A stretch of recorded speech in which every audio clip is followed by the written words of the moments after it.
ছোট থেকে আমরা জেনে এসেছি মামা বাড়ি ভারী মজা। তবে সময়ের সাথে সাথে সব কিছু পাল্টে যায়। পাল্টে যায় সময়, পরিস্থিতি, পাল্টে যায় মানুষজন। তবে আমার বিষয়টা একটু অন্যরকম। যত বড় হচ্ছি তত যেন সময়ের সাথে সাথে সব কিছু পাল্টে যাচ্ছে। এখন আর সময় হয়ে ওঠে না মামা বাড়ি যাওয়ার, সময় হয়ে ওঠে না নিজের আপনজন প্রিয়জন লোকগুলোর সাথে একটু বসে গল্প করার। সময় যেন সব কিছু পাল্টে দেয়। এখন বছর দিয়েও হয়ে ওঠে না মামা বাড়ি যাওয়া। মামা বাড়িটা পাশে হলে যেন এক ছুট্টে চলে যেতাম যখনই একটু ফাঁকা পেতাম। কিন্তু ভাগ্যের পরিহাস দেখো, মামা বাড়ি আমার অনেকটা দূরে। এত বড় হয়ে যাওয়ার পরেও আমি মামা বাড়ি একা যাইনি কখনো, কারণ আমার বাসে ভীষণ রকম মাথা ঘুরে। তাই কখনো সাহস হয়ে ওঠেনি একা মামা বাড়ি যাওয়ার। যখনই গিয়েছি মা বাবা দাদা সবার সাথে গিয়েছি।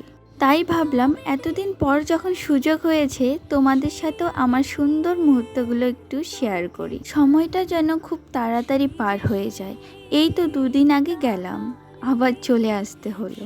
মামা বাড়ির এখানে একটা মা কালীর মন্দির আছে, যেটা আমার ভীষণ রকম প্রিয়।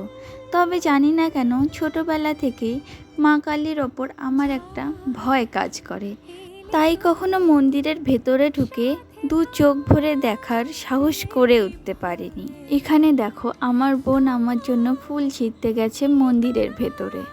ছোটোবেলায় যেমন সবাই আমাকে ভালোবাসতো, এখনও যেন ঠিক একই রকম রয়ে গেছে সব কিছু।